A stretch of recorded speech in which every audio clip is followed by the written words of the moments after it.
Hi friends, welcome to Chennai food. குடை மிளகாயை பயன்படுத்தி ரொம்பவே புதுமையான முறையில் ரொம்ப டேஸ்டான ஒரு டிஃபன் எப்படி செய்யறதுன்னு பார்க்க போறோம். வாங்க பார்க்கலாம்.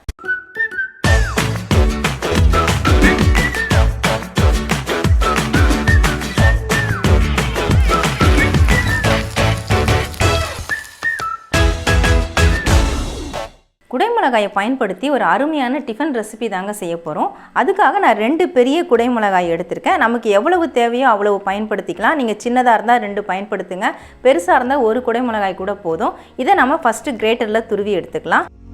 இந்த மாதிரி பெரிய ஹோல்ஸ் இருக்கக்கூடிய கிரேட்டரில் வச்சு துருவிக்கோங்க.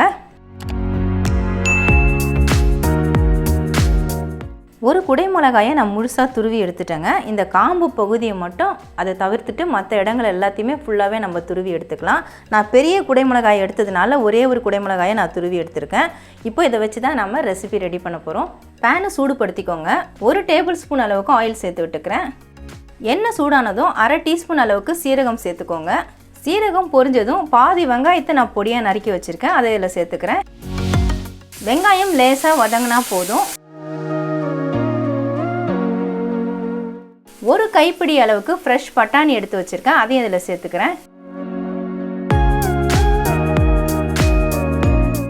பட்டாணி வதங்கினதும் ஸ்டவ்வை சிம் பண்ணிக்கோங்க.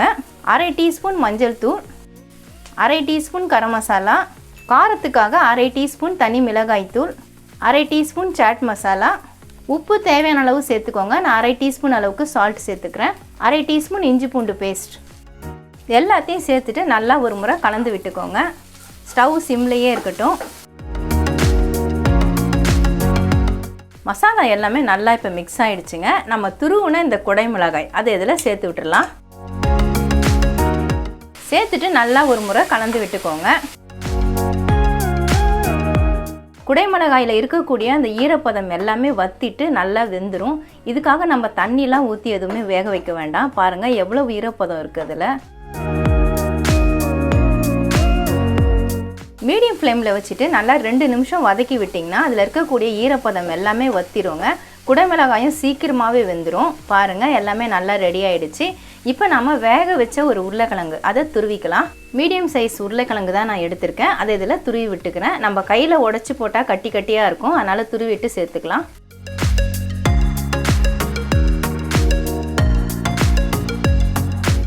துருவன உருளைக்கிழங்கு அதோடு சேர்த்து நல்லா மிக்ஸ் பண்ணி விட்டுக்கோங்க. ஸ்டவ் லோ ஃப்ளேம்லேயே வச்சுக்கோங்க.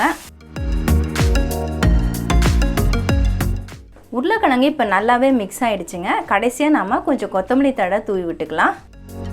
கொத்தமல்லி சேர்த்துட்டு ஒரு முறை கலந்து விட்டுடுங்க. அவ்வளவுதாங்க, நமக்கு மசாலா ரெடி ஆகிடுச்சு. ஸ்டவ் ஆஃப் பண்ணிவிட்டு பேனை கீழே இறக்கிக்கலாம்.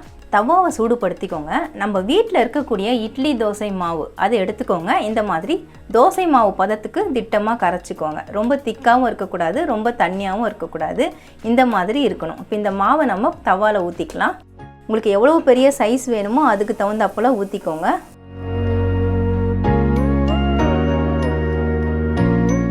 ஸ்டவ் ஹை ஃப்ளேம்லேயே வச்சுக்கோங்க. சுற்றிலும் நம்ம எண்ணெய் சேர்த்து விட்டுடலாம். நான் சின்ன ஸ்பூனில் எடுத்ததுனால ஒரு 2-3 தடவை நான் ஊற்றி விடுறேன். ஒரு பக்கம் வேகட்டும், வெந்த உடனே திருப்பி விடலாம். இப்போ ஒரு பக்கம் நல்லா வெந்துருச்சு பாருங்கள். சுற்றிலும் நல்லா நிறம் மாறி இருக்குது. இப்போ நம்ம திருப்பி போட்டுக்கலாம். இந்த மாதிரி எடுக்க வருதான்னு பாருங்கள். எடுக்கிறதுக்கு சுற்றிலும் எடுத்து விட்டுட்டு அதுக்கப்புறமா திருப்புங்க. அப்போ தான் ஈஸியாக இருக்கும். திருப்பி விட்டுட்டு லைட்டாக இந்த மாதிரி அழுத்தி விட்டோம்னா தோசை நல்லா நமக்கு மெலிசாக கிடைக்கும். இந்த சைடும் வேகட்டும், வெந்ததுக்கப்புறம் மறுபடியும் திருப்பிக்கலாம். இப்போ அந்த பக்கமும் வெந்துருச்சுங்க. ஒரு ஃபியூ செகண்ட்ஸ் விட்டாலே போதும். ஏன்னா ஏற்கனவே தவா நல்லா சூடாக இருக்குது. நான் திருப்பி விட்டுட்டேன். நம்ம ரெடி பண்ண மசாலாவை ஒரு சைடு மட்டும் வச்சு ஃபில் பண்ணிக்கோங்க. உங்களுக்கு நல்லா தடிமனாக ஃபில் பண்ணிக்கணுன்னா மசாலா அதிகமாக வச்சுக்கோங்க, இல்லைனா மெலிசாக வச்சுட்டு தேய்ச்சி விடுங்க.